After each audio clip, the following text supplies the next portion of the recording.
Avoir un plan de trading avant d'acheter une action, qu'est-ce que ça veut dire? Qu'est-ce que c'est? Dans cette vidéo, je te propose ma version à moi. C'est ma version personnelle de qu'est-ce qu'un plan de trading.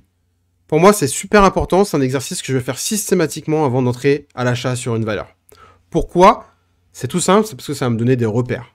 Et ça va me permettre d'optimiser mon investissement. La première chose, c'est que ça va me permettre de me dire quand, à quel moment je peux rentrer à l'achat sur une valeur. Dans un deuxième temps, ça va me permettre de définir deux choses, le take profit et le stop loss. On va voir ça plus tard dans la vidéo.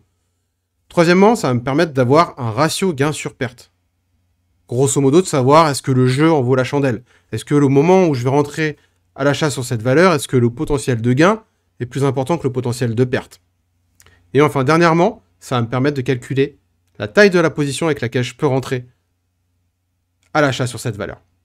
Donc voilà, je vais faire ça grâce à l'analyse technique. On va faire tout de suite des cas pratiques, des exemples sur mes graphiques. Et de cette manière-là, j'espère que tu vas voir un petit peu comment je procède, je raisonne, et j'espère que ça pourra t'aider pour tes prochains investissements.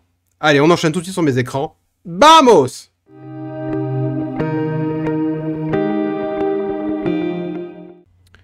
Allez, on est tout de suite sur mes écrans, sur TradingView, ma plateforme où je fais mes analyses graphiques. Effectivement, pour pouvoir faire un plan de trading, on va utiliser l'analyse graphique, l'analyse technique, afin de pouvoir définir notre plan de trading. C'est ça qui va nous aider dans la définition de ce plan-là. Donc là, l'idée, c'est de... Effectivement, la première chose à faire, c'est d'analyser le cours de l'action d'un point de vue technique. Là, c'est une action qui est Société Générale. C'est une société française, du coup, une bancaire. Là, on va tout de suite commencer par tracer des niveaux horizontaux, obliques, s'il y a, qui font sens, c'est-à-dire où les prix ont eu souvent des comportements identiques. Soit ils ont été souvent achetés, soit ils ont été souvent vendus. C'est pour avoir des grands repères. Je précise que là, on est en bougie mensuelle, pour le coup.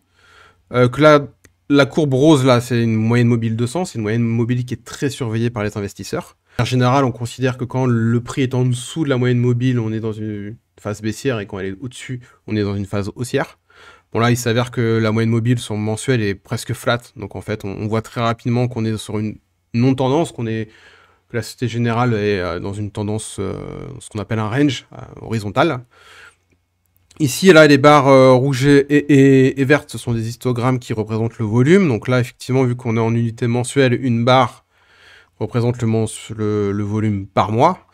Si j'y descends, c'est par semaine ou par jour. Et j'ai un RSI en bas qui est un indicateur que moi j'apprécie, qui me donne un sentiment de marché. Donc là, tout de suite, j'ai tracé mes niveaux. Donc je le vois assez rapidement, j'ai des niveaux ici. Là, je vois que j'ai un niveau. Alors moi, je fais des droites. On peut faire des zones. Hein. L'idée, moi, c'est pas d'avoir le prix exact, c'est de matérialiser une zone qui fait sens. Alors moi, je vais mettre mes résistances en rouge et mes supports en vert. Là, comme je le disais, on voit que depuis finalement 2009, en fait, la Société Générale est dans un range qui est assez large, hein, puisqu'on va de 14,27 € à quasiment 53 €, donc c'est un très grand range, mais ça n'empêche que l'action n'est pas dans une tendance haussière ni baissière. Là, tout de suite, on peut voir aussi, je le vois à l'œil nu, on peut voir une résistance oblique ici, qui bloque les cours, c'est-à-dire qu'à chaque fois qu'elle vient taper dessus, les cours repartent à la baisse. C'est intéressant à noter, pardon. Voilà, si vous voulez vraiment affiner vos graphes, vous descendez d'unité à chaque fois et vous pouvez encore un peu plus les affiner, mais là je pense que c'est suffisant. Là, déjà, on a fait une première analyse graphique assez simple, facile, et on peut tout de suite, on voit tout de suite déjà qu'il y a un plan de trading qui peut se dessiner. Comme je disais tout à l'heure, le plan de trading, dans un premier temps, ça va me donner le timing, quand est-ce que je peux rentrer à l'achat sur une valeur. Là, on se situe dans un range. Et dans un range, on voit que les points bas sont achetés, que les points hauts sont vendus. Donc là, on voit clairement qu'ici, on avait cassé finalement un support à la baisse, qu'on est venu le réintégrer et qu'on repart à la hausse. Donc là, finalement, on pourrait avoir un premier plan de trading qui est assez simple à deviner.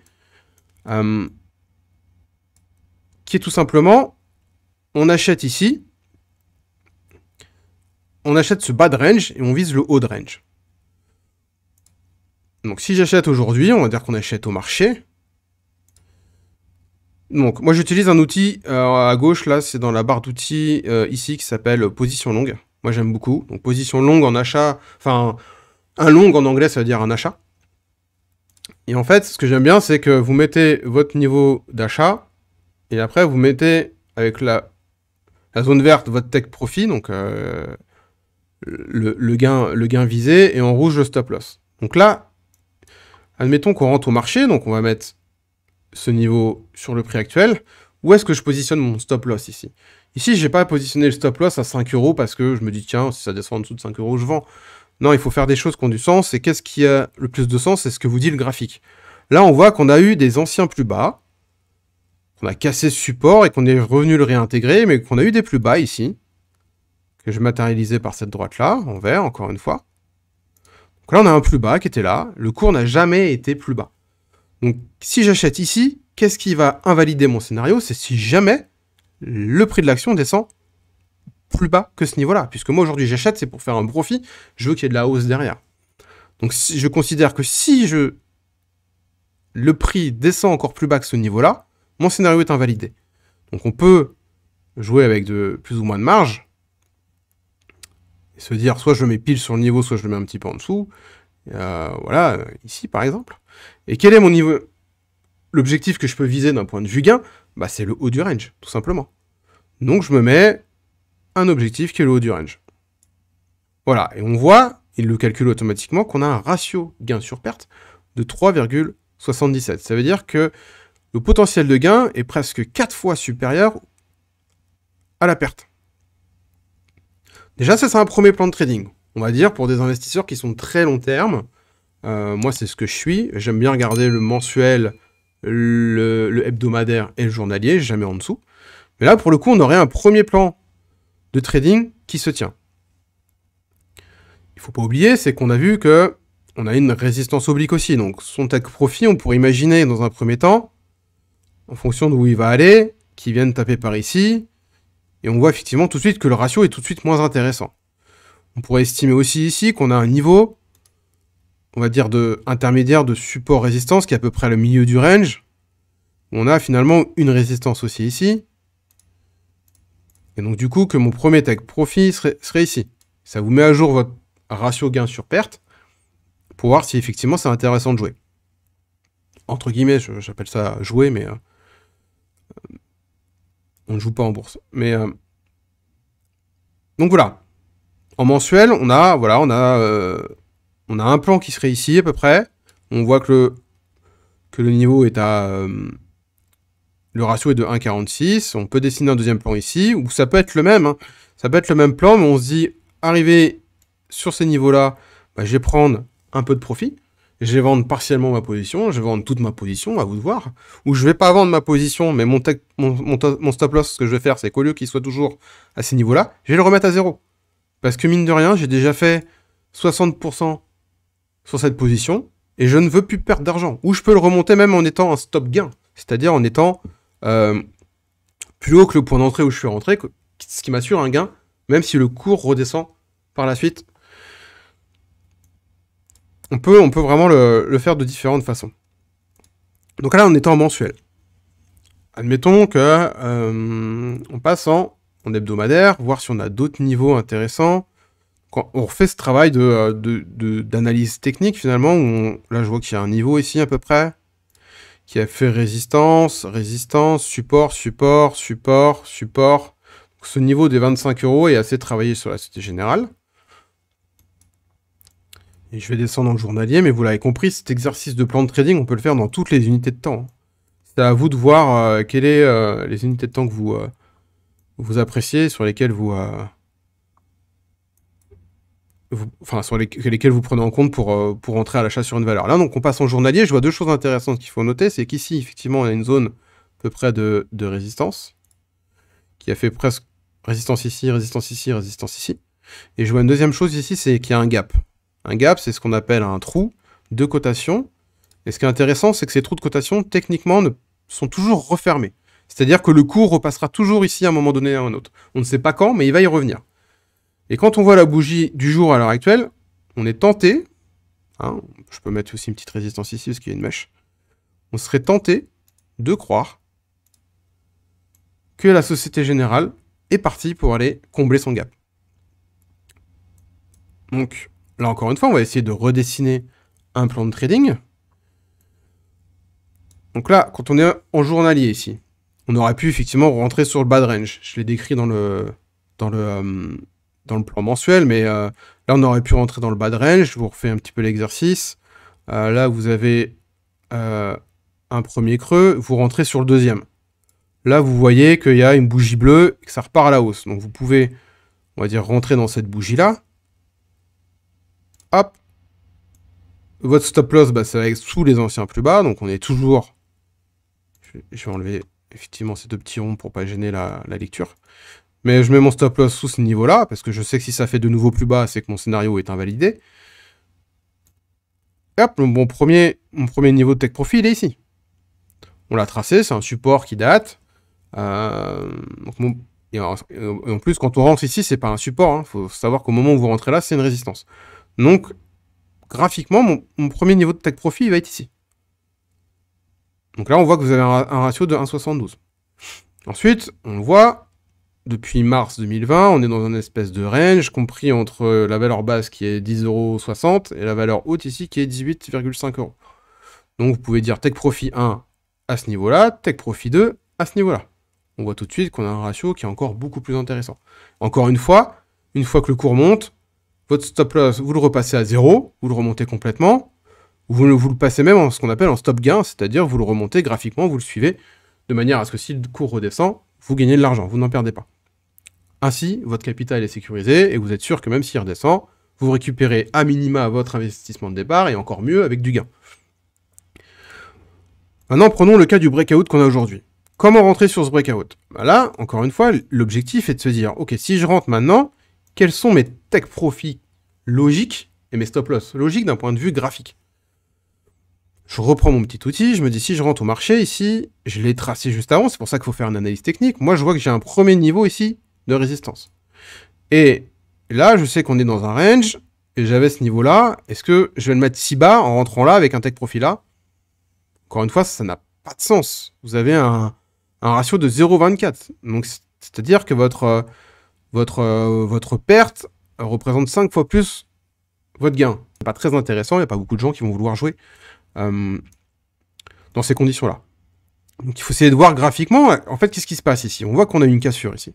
Cassure à la hausse de cette résistance-là, que j'avais tracée en rouge. Maintenant, qu'est-ce qui se passe?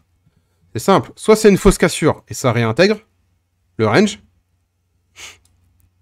soit il part tout droit, et là c'est dur à rentrer quand ça part tout droit, parce qu'on achète généralement quand ça consolide ou quand c'est en horizontal, on n'achète pas quand c'est vertical, parce que c'est très dur, on n'a pas de repère justement.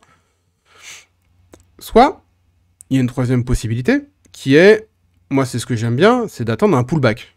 Ce qu'on appelle un pullback, c'est-à-dire qu'elle va venir tester son ancien niveau qui faisait support ou résistance. Là, pour le coup, elle va venir tester son ancien niveau qui faisait résistance. Donc là, on voit qu'elle casse la résistance à la hausse. Moi, j'attendrai qu'elle revienne dessus et qu'elle reparte à la hausse. Et je situerai mon ordre d'achat dans cette zone-là, à peu près, quand je vois qu'elle a rebondi dessus.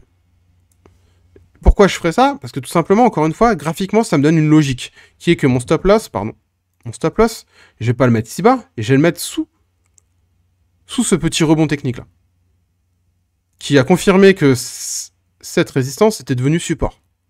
Donc j'ai un stop loss qui est très court. Très très court. Et je sais que, de cette manière-là, je suis protégé contre une fausse cassure, parce que j'ai un stop loss qui est très court et qui va pas impacter fortement mon capital. Et j'ai mon take profit, le 1 déjà, qui fait déjà plus de sens. C'est-à-dire que je vais rentrer là, pardon. Il faut que je remette à jour mon graphe. Je vais rentrer là. On rentre à peu près sur ce niveau-là. Donc, bon, peut-être pas pile dessus, donc je vais mettre un peu au-dessus. Mais on a quand même un niveau qui est beaucoup plus intéressant. On attend que ça rebondisse ici. Ça rebondit, on voit que ça repart. Hop, on rentre ici. Comme ça, mon stop loss, il est juste là. Il est vraiment posé, si je dois le faire un peu comme ça. C'est-à-dire sous le dernier point bas qu'a fait le prix. Parce que je sais que si le prix casse ce niveau-là du dernier point bas, on repart dans une phase de baisse. Logiquement. Et ma tendance haussière est remise en cause. Et là, ne serait-ce que par rapport à mon TP1, qui est plutôt assez proche finalement, j'ai quand même un ratio de 3. Ce qui est super intéressant. Et après, TP2, on peut viser le comblement du gap. Et là, encore une fois, après, à vous de jouer avec votre stop loss pour le mettre soit break-even, soit en stop gain. Pour vous assurer, pour protéger votre capital. Donc voilà, ça c'était vraiment comment définir un plan de trading. On fait évidemment une première analyse technique, on a nos niveaux importants. Et après, tout simplement, avec les niveaux qu'on a réussi à dessiner, à nous de voir quels sont les meilleurs points d'entrée. Ces points d'entrée, ensuite, on va définir des take profits et des stop loss par rapport, encore une fois, à l'analyse graphique, pas là où on veut le mettre, parce que ça nous arrange, ça serait tricher, et ça ferait pas de sens, surtout, mais par rapport à ce que nous dit le graphique. Dernière étape de ce plan de trading, comment moi je le vois, comme moi je l'entends, c'est de calculer ma taille de position, c'est-à-dire combien d'actions en quantité je vais pouvoir acheter. Donc reprenons le plan de trading qu'on avait dessiné. Alors, il s'est passé un jour entre mon début de vidéo et aujourd'hui, donc on a une bougie supplémentaire qui vient d'apparaître. Mais on va rester dans le cas qu'on avait anticipé, qu'on avait un petit peu vu ensemble, c'est-à-dire le cas où il y a un pullback du prix, puis ça repart. Moi, c'est des cas que j'aime bien, encore une fois, parce que graphiquement, ça me donne du sens pour pouvoir positionner mon stop loss, surtout. Donc, reprenons notre petit outil. On se dit qu'effectivement, on va rentrer. Alors, on va peut-être pas rentrer forcément. On pourrait jouer, hein, mettre un ordre d'achat en avance et se dire j'achète à 18,45, mais moi, je préfère être sûr que ça rebondisse. Donc, je me mets pas à 18,45, je me mets un petit peu au-dessus. Et je vais me mettre, aller à 18,70, enfin, peu importe. Hein. Encore une fois, c'est l'exemple. Où est-ce que je vais mettre mon stop loss? Bah là, je vais descendre d'une échelle de temps pour avoir des éléments peut-être techniques supplémentaires. Qu'est-ce que je vois en 4 heures? Première chose, je vois qu'il y a un gap ici. On le voit, ici, il y a un trou de cotation. On le sait, les gaps sont faits pour être comblés. Techniquement, donc, c'est des choses qui attirent les cours. Donc, je sais qu'il est possible que le cours de la Société Générale revienne sur ce niveau-là, parce que techniquement, il est attiré, parce qu'il y a un gap, sans pour autant remettre en cause mon scénario. Qu'est-ce que je vois dans un deuxième temps aussi en 4 heures? Je vois qu'on a un support oblique qui tient les cours, là, à peu près. Donc ça me donne déjà 2 éléments techniques sur lesquels positionner mon stop loss, et qui font sens. Donc on va reprendre notre... pour avoir un peu plus de... Je vais retracer pour avoir un peu plus... Hop. On voit déjà qu'il est... Donc là, dans 4 heures, on a des bougies. Hein. Bon, admettons qu'ils viennent rebondir comme ça, à qu'ils repartent. Voilà. Donc, où est-ce que je vais placer mon stop loss? J'avance un petit peu. Ce qui est bien avec TradingView, c'est qu'on peut le bouger, donc on peut vraiment voir où on le met. Admettons encore une fois qu'on ne prenne pas sur le support horizontal. Là, mon stop loss, je sais qu'il y a le gap qui est ici. J'ai l'oblique violette. Je vais me mettre juste sous le gap et sous l'oblique violette. Ça me donne quand même deux lignes de défense, si je peux dire ainsi. Mon take profit, pour le moment, c'est pas la chose qu'on n'en a pas besoin pour calculer la taille de position, mais je le répète, on a un take profit 1 qui est la première résistance qu'on a vu ici, et on a un deuxième profit qui est au niveau du comblement du gap. J'ai trouvé un fichier Google Sheet qu'a partagé Trend France. Donc Trend France, je vous l'écris, je sais pas comment, je sais pas si vous le connaissez, pardon. Donc il est assez connu dans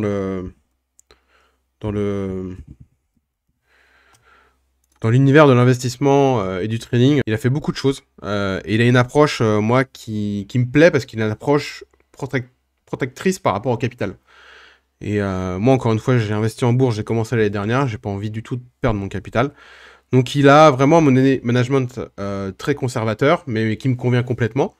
Ça, encore une fois, c'est individuel, c'est propre à chacun, vous êtes libre de faire ce que vous voulez.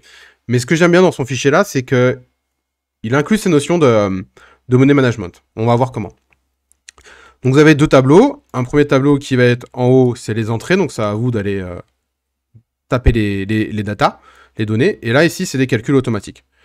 On va reprendre l'exemple qu'on avait avec Société Générale. Et on va voir ce que ça nous donne. Donc là, première question, boum, c'est ce que je vous disais, money management. Quel est le risque maximum que vous voulez courir par trade, par investissement finalement, par rapport à votre capital. Donc lui, de base, il met 1%, par rapport à un montant de départ, enfin un montant du capital, pardon, qui est de 50 000 €, on voit que ça fait 500 €. Donc je l'ai retouché, le fichier, il n'est pas comme ça à l'origine, je l'ai retouché un petit peu parce que moi, je n'avais pas besoin de certaines datas et j'avais besoin d'avoir d'autres datas en plus. Donc on va prendre pour l'exemple un portefeuille de 10 000 euros. Donc je veux risquer 1% maximum par investissement, donc ce qui me fait 100 euros. Et je vais reprendre ici mon prix d'achat et mon stop loss. Donc on va aller chercher notre prix d'achat qui est à 18 618.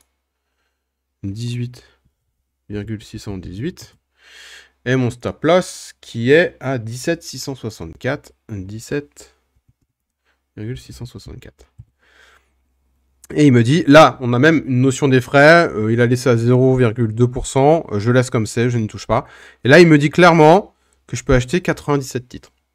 Donc on va regarder un petit peu en détail ce que dit ce tableau-là. Donc 97 titres, donc je peux acheter 97 actions de la Société Générale. Ça me représente un montant global de cet investissement de 1800, allez, on va arrondir, 6 euros.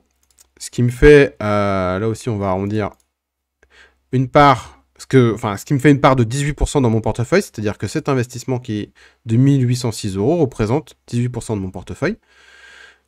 Il a exprimé en pourcentage mon stop loss, c'est-à-dire que mon stop loss que j'ai renseigné ici, il est finalement par rapport au prix actuel et par rapport à mon prix d'achat, pardon, pas par rapport au prix actuel, mais par rapport à mon prix d'achat, il est 5,12% en dessous.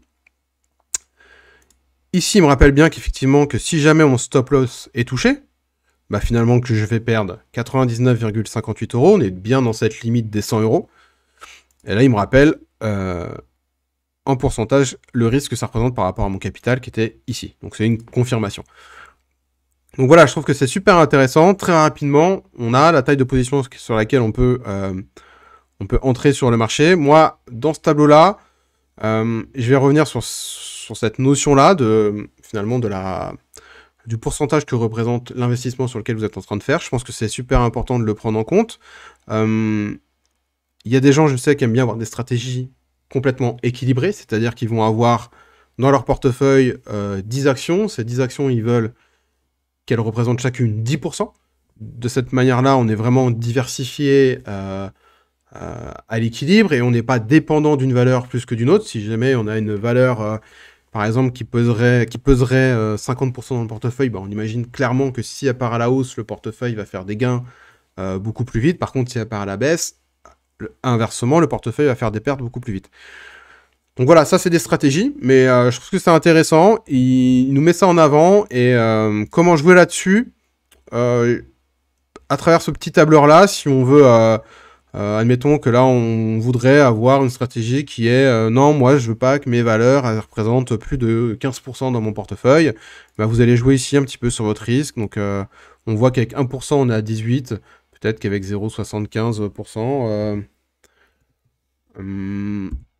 Voilà, on est à 14%, donc du coup, ça vous indique automatiquement, ça se met à jour la taille de position. Donc voilà, je trouve ça intéressant. Et c'est un tableur assez simple finalement, mais qu'il a mis à la disposition de la communauté. Donc je le remercie et je lui fais un coucou si jamais un jour il tombe sur la chaîne, n'hésite pas à mettre un commentaire. Mais voilà, cet outil est très simple, facile d'accès parce qu'il il est accès à tout le monde. Et je vous mettrai les liens en description encore une fois. Et voilà, je voulais vous montrer comment rapidement je calcule mes tailles de position tout en prenant en plus la protection de mon capital avec mes règles de money management. Donc voilà pour mon plan de trading en 4 étapes. Je voulais vous le partager. Moi, c'est un exercice que je fais systématiquement avant d'entrer sur une valeur. Alors, je précise aussi qu'à côté, je fais une analyse fondamentale, c'est-à-dire une étude financière et comptable de la société. Bon, je vais être honnête avec vous, c'est quelque chose qui me parle moins, parce que c'est quelque chose qui, pour le moment, j'ai un petit peu plus de mal avec des datas financières et comptables à leur donner un vrai sens. Et contrairement à l'analyse technique, où graphiquement, c'est beaucoup plus visuel, beaucoup plus parlant pour moi. Et je trouve ça, pour le moment, beaucoup plus facile. Mais je voulais préciser que je fais analyse technique, analyse fondamentale quand même, avant d'entrer à l'achat sur une valeur. Donc si on récap les 4 étapes qu'on vient de voir très rapidement, première étape, analyse graphique de vos valeurs, ça va vous donner le timing de quand rentrer à l'achat sur une valeur. Deuxième étape, qui résulte elle aussi de l'analyse technique, c'est que vous allez définir un point d'entrée, et cette analyse technique va vous donner, dans un second temps, votre take profit et votre stop loss. Donc naturellement, la troisième étape, elle se calcule automatiquement. Ça va être votre ratio gain sur perte. Moi, je trouve que c'est intéressant d'avoir ce ratio-là. J'ai pas envie d'entrer sur une valeur si je m'aperçois que le potentiel de gain est plus faible que le potentiel de perte. Dans ce cas-là, pour ma part, je trouve que le plan de trading que je viens de dessiner n'est pas bon, et j'essaye d'en trouver un autre qui est beaucoup plus intéressant. Et enfin, la dernière et quatrième étape, où on vient greffer du money management. Encore une fois, ça c'est ma version personnelle à moi. Moi, je fonctionne avec un money management parce que j'aime l'idée de protéger mon capital. J'aime l'idée que derrière chaque entrée sur une valeur, je sais que j'ai une perte maximale qui est définie et que je ne pourrais pas perdre plus. C'est vraiment, encore une fois, l'idée de protéger mon capital. Je sais que c'est personnel, tout le monde ne le fait pas, ça dépend des profils d'investisseurs. Mais pour le coup, c'est la manière dont je procède. Et en toute transparence, je vous la partage. Vous n'êtes pas obligé de la prendre. Hein. À vous, encore une fois, de faire votre sauce dans tout ce que je vous partage sur la chaîne de Papa Investi. Mais moi, je fonctionne comme ça. Et donc, du coup, cette quatrième étape me permet de savoir combien d'actions en quantité je peux acheter par rapport au plan de trading que je viens de définir. Donc voilà, comme toujours, j'espère que cette vidéo vous a plu. Si c'est le cas, un pouce bleu. N'hésitez pas à laisser des commentaires sous la vidéo. Encore une fois, je fais une parenthèse, je suis désolé, mais YouTube me supprime toujours encore des commentaires sans raison et de manière automatique. Je vois sur mon téléphone la notification comme quoi j'ai un nouveau commentaire, je clique sur répondre, YouTube me dit tout de suite, le commentaire n'existe plus. Donc j'en suis désolé. Qu'est-ce que je peux vous dire par rapport à ça? Bah, checkez peut-être 1 ou 2 jours après si votre commentaire est bien sous la vidéo. Si c'est pas le cas, si vous voyez plus votre commentaire, réécrivez-le peut-être de manière un peu moins spamish, avec des mots un peu moins spam word, que YouTube n'aime pas, ou si vous mettez des liens, évitez les liens, YouTube n'aime pas ça non plus. Donc voilà, j'en suis désolé, mais voilà. Si vous avez aimé la vidéo, un petit pouce bleu, un commentaire en bas, n'hésitez pas à poser toutes vos questions, comme d'habitude, j'y réponds le plus rapidement et le plus honnêtement possible. Et évidemment, abonnez-vous à la chaîne, on vient d'atteindre les 500 abonnés, je trouve que c'est dingue. Je kiffe partager cette aventure avec vous, je kiffe la tendance qu'a cette chaîne. Et j'espère qu'on ira encore plus loin tous ensemble. Et d'ici la prochaine vidéo, je vous souhaite à tous une bonne journée. Et je vous dis à très vite. C'était Papa Investi. Bye bye.